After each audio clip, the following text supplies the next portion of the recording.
Derviş Music Production. Sevgi dolu musiqi kanalımıza abone olmağı unutmayın.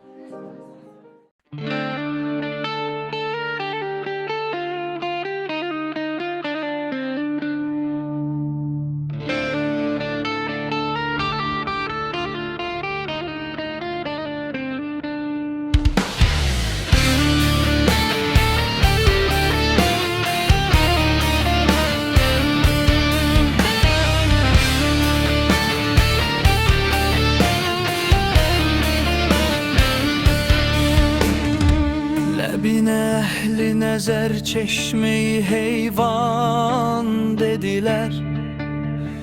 Gerçi uçmak hurusu cümle anacan dediler. Seni bu hüsnü cemal ile kemal ile görüp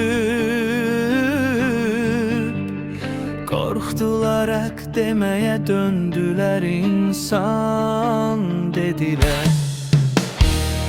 Suretin vesfini sordum ise her taifeden Meninin güzgüsünü sureti Rahman dediler. Sümbülün halı perişan dediler. Hal ehli Allah Allah ne üçün işke perişan dediler.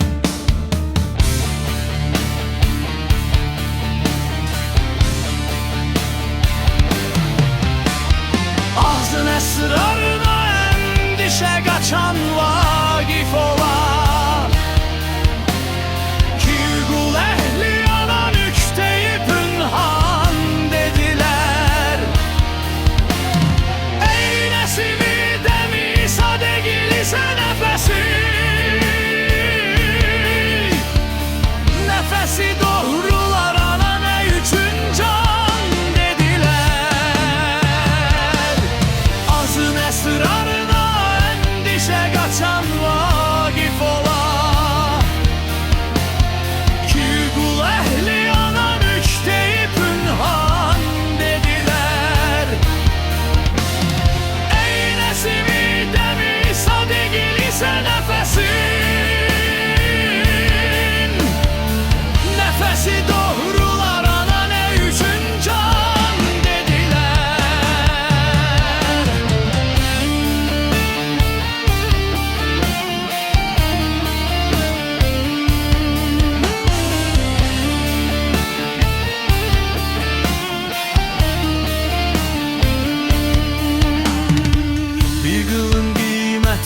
Her kime sordumsa ana Genci Karun ile min mülkü Süleyman dediler. Düşmenin adını aşiklere sordum ki nedir eşiden cümle ne kafir ne Müselman dediler. Şek değil ki büzür